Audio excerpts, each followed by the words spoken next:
Assalamualaikum warahmatullahi wabarakatuh. Salam sejahtera buat kita semuanya. Salawat dan salam kita haturkan kepada junjungan Nabi besar Muhammad SAW yang telah mengantarkan kita dari alam jahiliyah ke alam yang terang benar. Hari ini saya akan menjelaskan tentang perencanaan dalam manajemen. Konsepnya seperti apa, pentingnya perencanaan seperti apa yang harus dilakukan dalam perencanaan, kemudian manfaat perencanaan seperti apa. Maka mari kita simak beberapa penjelasan mengenai perencanaan dalam manajemen. Yang pertama, kita harus mendefinisikan tentang konsepnya dulu. Yang menurut Prayudi Atmosudirjo, mengatakan bahwa perencanaan adalah perhitungan atau dan penentuan tentang sesuatu yang akan dijalankan dalam rangka mencapai tujuan tertentu, bila mana, oleh siapa, dan bagaimana. Biasanya dalam perencanaan itu ada 5W1H. Apa, siapa, di mana, kapan, bagaimana. Itu selalu menjadi pertanyaan dalam sebuah perencanaan, dan pastinya kalau tidak memenuhi beberapa hal itu, maka itu akan menjadi ngambang dalam perencanaan. Kemudian Bintoro Cokromijoyo mengatakan bahwa perencanaan adalah proses mempersiapkan kegiatan secara sistematis. Jadi dalam perencanaan ada persiapan yang sifatnya sistematis, sifatnya berurut ya, dari A sampai Z, A, B, C sampai Z. Jadi dilakukan secara berurut dan itu punya jangka waktu dan bisa diukur berdasarkan ketentuan yang ada yang akan dilakukan untuk mencapai tujuan yang ada. Jadi perencanaan itu memang dipersiapkan, disusun untuk mencapai tujuan yang diharapkan dari perusahaan atau organisasi itu sendiri. Kemudian apa perlunya sebenarnya perencanaan itu? Menurut Wijayanti mengatakan ada dua alasan mengapa suatu organisasi atau perusahaan perlu melakukan perencanaan. Yang pertama adalah protective benefit atau manfaat perlindungan. Perencanaan akan memberikan perlindungan terhadap suatu organisasi atau perusahaan bersangkutan. Jadi dalam perencanaan apa yang harus dilakukan oleh organisasi agar terlindungi dari segala ancaman, dari segala bencana, dari segala hambatan, dari segala rintangan, ya. Itu untuk melindungi perusahaan atau organisasi yang bersangkutan yang dihasilkan dari pengurangan kemungkinan terjadinya kesalahan di masa yang akan datang dalam proses pembuatan keputusan. Kemudian yang kedua adalah positive benefit atau manfaat kebaikan. Tentu di sini yang dilakukan adalah dalam proses perencanaan tujuannya harus baik. Berarti perencanaan untuk menuju pada harapan yang menjadi baik bagi organisasi. Artinya dalam perencanaan yang ada, suatu organisasi atau perusahaan akan memberikan manfaat kebaikan dalam membentuk atau meningkatkan keberhasilan dalam mencapai tujuan. Biasanya perencanaan itu disusun untuk mendapatkan kinerja atau prestasi dari organisasi sendiri. Semakin bagus perencanaan, maka semakin memungkinkan sebuah organisasi untuk mendapatkan kinerja yang sangat maksimal sekali. Oleh karena itu perencanaan sangat dibutuhkan agar bisa diketahui apa yang dilakukan dan apa yang harus diinginkan dalam sebuah organisasi. Kemudian menurut Atoilo dari pendapat Kristiadi tahun 1995 bahwa perencanaan atau planning memiliki berbagai jenis sesuai dengan sudut pandang yang digunakan. Yang pertama adalah berdasarkan penggunaannya. Satu, kalau berdasarkan penggunaan itu ada dua sebenarnya. Yang satu adalah single use planning, yaitu perencanaan yang dimasukkan untuk satu kali. Jadi satu kali saja perencanaan dibuat, setelah selesai kegiatannya maka selesai pula. Artinya perencanaan yang disusun hanya digunakan satu kali pelaksanaan saja, dan setelah pelaksanaan dianggap selesai, maka perencanaan disebut dengan sendirinya hilang atau tidak lagi digunakan. Yang kedua adalah repeat planning, yaitu perencanaan yang digunakan dalam pelaksanaan yang diulang-ulang, berulang-ulang. Artinya tidak hanya digunakan hanya satu pelaksanaan saja, sehingga perencanaan itu disebut sebagai perencanaan yang permanen. Itu yang pertama ya, berdasarkan penggunaannya yang bisa digunakan berulang-ulang. Ada yang hanya satu digunakan. Yang kedua adalah dalam jangka waktu. Ada long range planning. Ya, pertama adalah perencanaan dalam pelaksanaan membutuhkan waktu yang cukup lama. Ya, biasanya sampai 10 tahun ya. Ya, kadang-kala 20 tahun. Ya, bahkan lebih dari itu boleh jadi kan. Perencanaan ini biasanya disebut dengan perencanaan jangka panjang. Ada yang 10 tahun, ada yang 20 tahun, bahkan ada yang sampai 50 tahun. Kemudian intermediate planning, yaitu perencanaan jangka menengah. Dalam pelaksanaan biasanya membutuhkan waktu 5 tahun. Biasanya kepala daerah nih, mereka akan melakukan intermediate planning, perencanaan jangka menengah, karena masa jabatannya 5 tahun. Bagus-bagus kalau misalnya kepala daerah itu mempunyai masa jabatan sampai 10 tahun. Atau seorang manajer ya yang mempunyai jabatan 5 tahun, ya bagus-bagus kalau 10 tahun. Oleh karena itu harus menyusun perencanaan jangka waktu 5 tahun masa jabatannya ya. Tapi kalau misalnya menyusun dan jangka waktu yang panjang, iya boleh jadi. Tapi jangka waktu yang panjang itu harus disesuaikan dengan visi misi dari organisasi itu sendiri. Kemudian yang ketiga adalah short range planning atau SRP. Itu perencanaan jangka waktu yang membutuhkan ya kurang dari setahun. Ya kurang dari setahun atau ya kurang lebih setahun ya. Gitu. Artinya di sini kalau kita lihat bahwa ada program perencanaan yang sifatnya tahunan, ada perencanaan yang sifatnya 5 tahunan, ada yang perencanaan sifatnya 10 tahunan atau lebih dari itu.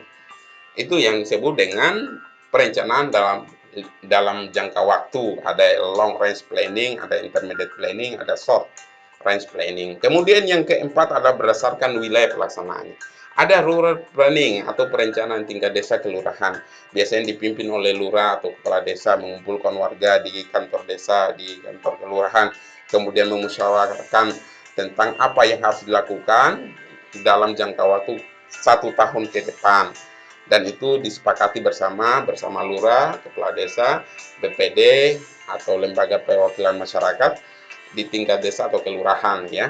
Kemudian yang kedua adalah city planning atau perencanaan perkotaan. Yaitu setelah dilakukan perencanaan tingkat desa, maka dilanjutkan tingkat perkotaan. Bahkan ada yang disebut dengan perencanaan di tingkat kecamatan. Ya sekarang musyawarah perencanaan pembangunan desa di tingkat desa, musyawarah perencanaan pembangunan tingkat kecamatan, musyawarah perencanaan pembangunan di tingkat kota atau kabupaten misalnya. Kemudian regional planning yaitu perencanaan tingkat provinsi. Ya. Jadi ini ada tahapan-tahapannya pastinya. Ya, apa yang dilakukan di rencana perencanaan, apa yang disepakati perencanaan tingkat desa, belum tentu akan disepakati di tingkat kota. Nah, akan diminimalisir di tingkat kota, kemudian akan diminimalisir lagi di tingkat provinsi, sampai pada tingkat nasional atau negara. Itu akan dikerucutkan, diperas lagi menjadi satu perencanaan yang lebih matang, krusial, penting, dan urgent untuk dieksekusi dalam jangka waktu 1 tahun atau 5 tahun atau 10 tahun yang akan datang. Kemudian national planning adalah suatu perencanaan tingkat nasional atau negara yang mencakup segenap atau seluruh wilayah negara. Berdasarkan materinya, ada personal planning, yaitu suatu perencanaan mengenai masalah-masalah yang berkenaan dengan pegawai atau personal dalam suatu organisasi. Biasanya, apa yang dilakukan, apa kebutuhan pegawai, berapa orang sarjana yang dibutuhkan, sarjana apa yang dibutuhkan, kemudian ditempatkan di mana, berapa orang yang ditempatkan, dan lain sebagainya. Dalam perencanaan jenis ini, segala masalah yang ada menyangkut kepegawaian dikaji dan dibahas secara rinci. Kemudian financial planning adalah perencanaan yang dalam bentuk pembiayaan, apa yang harus dibutuhkan, misalnya biaya berapa anggarannya, kemudian anggaran untuk apa, manfaat anggaran seperti apa, serta yang sifatnya komprehensif. Kalau komprehensif ya bisa jadi bahwa bukan hanya dibutuhkan anggaran, tapi anggarannya juga itu digimanakan. Tujuannya apa? Ya pastinya tujuan bersama dalam sebuah organisasi. Ada namanya industrial planning atau perencanaan yang menyangkut aktivitas industri yang bertujuan agar terhindar dari berbagai hambatan dalam pencapaian tujuan organisasi atau industri sendiri. Kemudian selanjutnya ada namanya educational planning atau perencanaan yang menyangkut kegiatan. Apa yang misalnya ya kurikulum misalnya ya, kurikulum pendidikan, kemudian jadwal, kemudian siapa gurunya atau dosennya siapa, kemudian di mana mereka memakai itu, metode pembelajarannya seperti apa, apakah mereka menggunakan daring atau laring atau langsung dan sebagainya. Itu semuanya masuk dalam educational planning. Kemudian yang selanjutnya adalah berdasarkan proses ada policy planning atau merupakan sebuah kebijakan yang dimana perencanaan hanya berisi tentang kebijakan yang dilengkapi dengan teknis pelaksanaan secara teratur. Perencanaan jenis ini seperti perencanaan yang berkaitan dengan garis besar haluan organisasi atau bisa disebut sebagai undang-undang lah ya, bisa atau katakanlah undang-undang dasar misalnya. Nah, itu baru disebut dengan policy planning. Yang kedua adalah program planning, yaitu perencanaan yang merupakan penjelasan dari perincian policy planning. Program planning dibuat dalam badan-badan khusus yang memiliki kewenangan yang memiliki policy planning, yang mempunyai kewenangan untuk melaksanakan policy planning seperti Badan Perencanaan Nasional. Ya, jadi kalau katakan sudah ada policy planning atau planning kebijakan sendiri, misalnya dalam sebuah undang-undang atau undang-undang dasar, maka diturunkan dengan aturan-aturan yang dibuat oleh Badan Perencanaan Nasional atau Bappenas. Kemudian selanjutnya diturunkan lagi lebih teknis lagi, mungkin di tingkat provinsi atau tingkat kabupaten, namanya operational planning atau perencanaan kerja, yaitu perencanaan yang memuat cara-cara melakukan pekerjaan tertentu agar lebih maksimal dalam mencapai tujuan yang telah ditetapkan dengan daya guna yang lebih tinggi, efektif, dan efisien. Kemudian ada sifat-sifat perencanaan. Menurut Atoilo dikutip dari pendapat Kristia di tahun 1995 memaparkan ada beberapa sifat dari perencanaan. Yang pertama, faktual. Faktual artinya perencanaan yang dibuat berdasarkan temuan fakta. Berdasarkan fakta. Jangan mengira-ngira, oh perencanaan begini, harus begini, gini, gini. Kemudian tidak berdasarkan fakta yang ada. Apa yang kita miliki? Sumber daya manusia, sumber daya keuangan, kemudian sumber daya peralatan, kemudian apa kondisi yang sekarang kita alami, itu harus dibuat berdasarkan fakta-fakta yang ada, diolah dan dikaji secara mendalam sebagai dasar dan pertimbangan. Kemudian yang kedua adalah rasional. Dalam membuat sebuah perencanaan atau sebuah planning, maka yang disusun adalah secara rasional. Jangan membuat angan-angan. Jadi ada yang sifatnya perencanaan, ada yang mimpi, angan-angan belaka. Ya, kalau perencanaan sifatnya sistematis. Untuk mendapatkan sebuah kesuksesan, harus dibuat sebuah rencana. Misalnya saya harus menjadi seorang sarjana dalam jangka waktu 4 tahun. Saya kuliah sekarang, 4 tahun kemudian saya harus menjadi seorang sarjana di bidang apa misalnya. Maka yang dilakukan adalah perencanaan dari semester 1 sampai semester 8 atau dari tahun pertama sampai tahun ke-8 itu apa yang dilakukan. Jangan hanya bermimpi, berangan-angan menjadi sarjana tanpa sebuah perencanaan.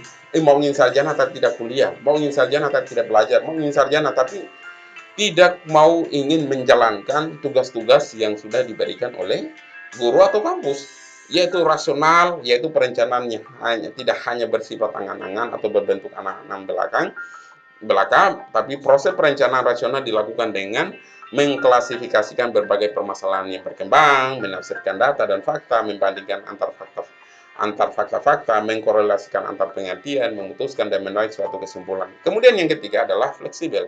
Perencanaan dibuat tidak kaku sehingga dapat mengikuti perkembangan zaman, pelaksanaan tidak statis. Artinya perencanaan itu jangan kaku lah. Perencanaan itu harus mengikuti perkembangan zaman sesuai dengan kebutuhan masyarakat. Apa yang dibutuhkan oleh masyarakat, maka disitulah perencanaan dibuat.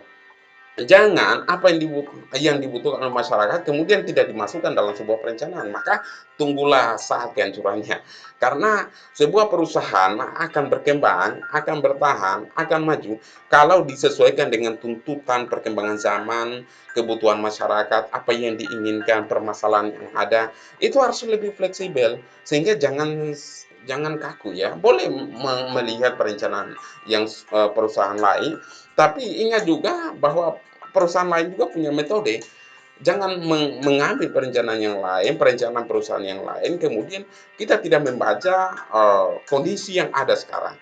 Oleh karena itu dalam perencanaan ini memang yang dibutuhkan adalah apa yang menjadi kondisi sekarang dan masa yang akan datang. Gitu. Kemudian yang berkesinambungan, yaitu perencanaan dibuat secara terus-menerus. Jangan hanya hari ini dibuat perencanaan, tapi tahun depan, kemudian tahun depan, tahun depan. Bahkan ada perencanaan yang sifatnya gagal, tapi itu bisa dilakukan perbaikan sesuai dengan apa yang menjadi permasalahan dalam perencanaan itu. Misalnya kita merencanakan membuat bangunan, misalnya bangunan 3 lantai, tapi ternyata baru 2 lantai sudah tidak mampu lagi, berarti harus ada perencanaan lagi apa yang dilakukan gitu. Atau katakanlah kita mau ingin belajar, mau ingin sarjana misalnya 4 tahun, ternyata dalam apa namanya dalam pelaksanaannya ya ada beberapa hal yang tidak sesuai dengan apa yang direncanakan. Misalnya ada nilainya kita menjadi C, ada nilainya menjadi D. Maka yang dilakukan itu adalah membuat rencana ulang lagi agar itu bisa berkesinambungan. Ini adalah contoh-contoh kecil. Misalnya kalau di daerah misalnya, bagaimana merencanakan secara berkesinambungan adalah mengentaskan masyarakat miskin. Biasanya kalau mengentaskan masyarakat miskin itu bukan hanya satu program, banyak program yang harus dilakukan dan banyak proyek yang harus dikerjakan. Karena kemiskinan bukan hanya bicara makan dan minum, kemiskinan bicara tentang infrastruktur, berbicara tentang apa namanya, kebutuhan jasmani, perumahan, kemudian sandang pangan dan sebagainya, itu secara menyeluruh, bahkan pendidikan, ekonomi harus dilakukan secara menyeluruh dan dilakukan secara terus menerus. Kemudian dialektis, yaitu perencanaan yang dibuat harus memikirkan peningkatan dan perbaikan untuk kesempurnaan di masa yang akan datang. Kemudian yang selanjutnya adalah 4 tahapan dasar dalam perencanaan. Yang pertama, menetapkan sasaran dan perangkat tujuan itu.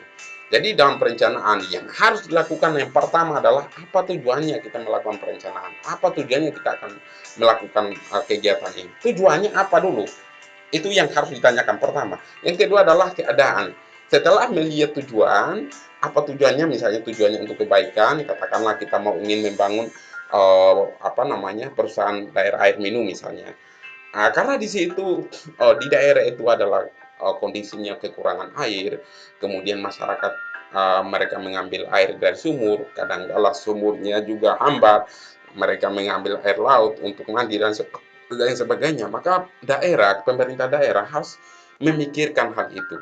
Ya, dengan adanya PDAM itu maka seluruh kebutuhan masyarakat tentang air akan terpenuhi berdasarkan kondisi-kondisi di mana sekarang masyarakat itu masih kekurangan sekali dengan kebutuhan air, masih kekurangan sekali dengan suplai air sehingga mereka hanya mengambil air seadanya dan itu kadangkala kotor, kadangkala tidak bersih dan ya mereka mengambil air tada hujan kadangkala juga tidak bersih. Ya oleh karena itu diperlukan PDAM itu dengan biaya murah yang tidak terlalu menyulitkan masyarakat tapi kebutuhan kualitas airnya itu terpenuhi dan terjamin sesuai dengan kesehatan yang ada. Jadi yang pertama menentukan tujuan, yang kedua melihat situasi kondisi yang sekarang, yang ketiga adalah mengidentifikasi faktor pendukung dan penghambat. Jadi setelah dilakukan itu penetapan tujuan apa yang terjadi sekarang, kemudian dilihat faktor pendukungnya apa. Misalnya di pulau itu kita melihat ada kondisi air tadi apa pendukungnya misalnya. Pendukungnya adalah faktornya ada masyarakat misalnya mendukung adanya program itu. Kemudian pemerintah desa, kecamatan mendukung hal itu juga. Kemudian di situ ada transportasi yang bisa membawa peralatan dan lain sebagainya. Faktor penghambatnya misalnya katakanlah debit airnya masih kurang, harus mau mencari tempat yang tepat. Kadang-kala sudah dibor airnya, kemudian setelah dibor beberapa meter, puluhan meter, kemudian hilang lagi mata airnya, kemudian cari-cari-carinya itu yang menghambat. Kadang-kala juga faktor teknologinya hancur atau rusak karena apa namanya faktor teknis ya. Kemudian yang keempat adalah pengembangan rencana dan penjabarannya. Ya, setelah melakukan faktor pendukung penghambatnya, maka yang dilakukan adalah mengembangkan rencana itu dan menjabarkannya. Jadi, setelah direncanakan, maka yang dilakukan adalah mengembangkan apa yang harus dilakukan ke depannya. Kemudian manfaatnya adalah menurut Wijayanti mengungkapkan 9 manfaat dari perencanaan itu. Yang pertama adalah membantu manajemen dan melakukan penyesuaian terhadap perubahan perkembangan lingkungan yang terjadi. Jadi perencanaan dibutuhkan untuk menyesuaikan diri. Jadi filosofinya seperti bahwa dinosaurus katanya sih dinosaurus hancur karena tidak tidak apa namanya tidak mengikuti perkembangan zaman, tidak mengikuti perkembangan yang ada sehingga mereka mati. Ada binatang katanya tidak bisa berevolusi karena mereka tidak bisa menyesuaikan dengan lingkungan yang ada. Misalnya seperti jerapah, seperti buaya, mereka adalah makhluk purba karena mereka menyesuaikan diri dengan lingkungan. Misalnya jerapah bisa memakan apa namanya daun-daunan, bisa juga pergi di sungai.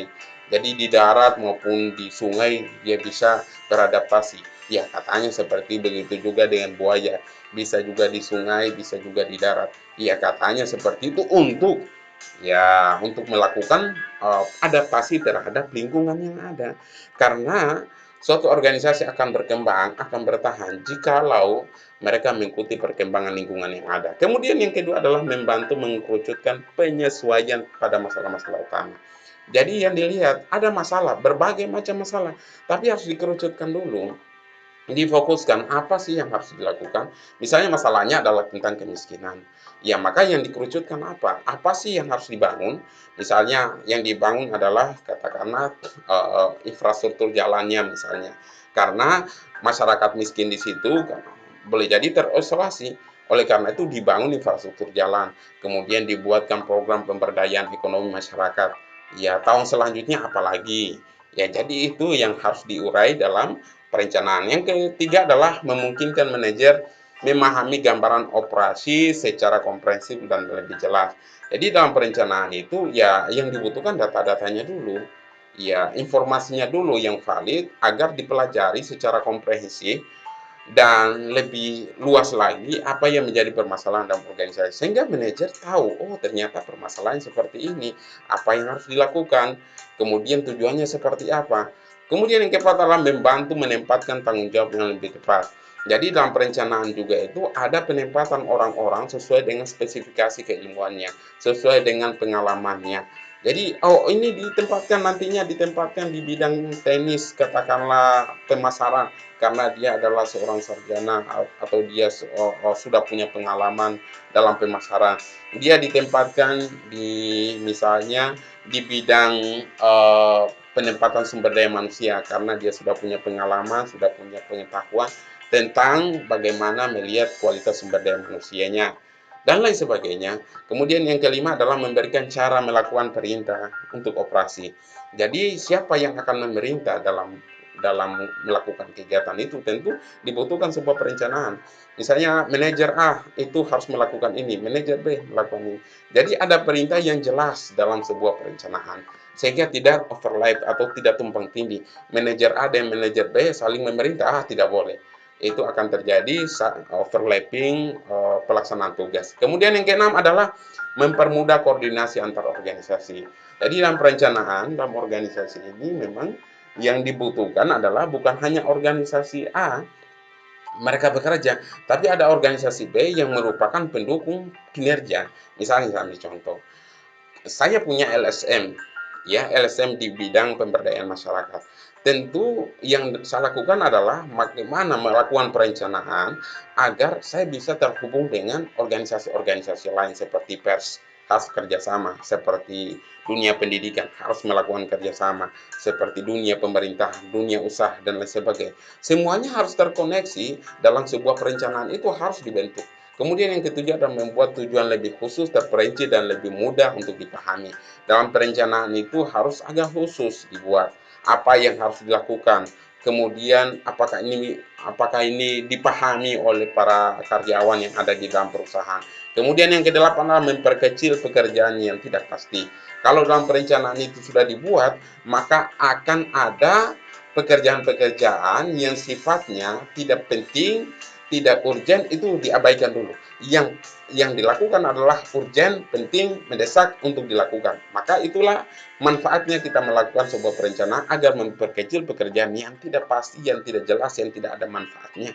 Ya, kemudian yang kesembilan adalah menghemat waktu, tenaga, dan biaya. Dalam perencanaan itu, ya tentu yang dilakukan adalah bagaimana melakukan kerja-kerja di lapangan agar sesuai dengan tujuan yang ada. Tentu yang dilakukan karyawan adalah mengeksekusi sebuah kegiatan itu berdasarkan perencanaan yang ada. Kalau sesuai dengan perencanaan yang ada, maka itu akan menghemat waktu, tenaga, biaya. Orang tidak akan bingung untuk katakanlah melakukan kegiatan yang ada. Itu saja yang bisa saya berikan. Semoga dapat memberikan manfaat kepada kita semuanya. Billahi taufiq wal hidayah. Assalamualaikum warahmatullahi wabarakatuh.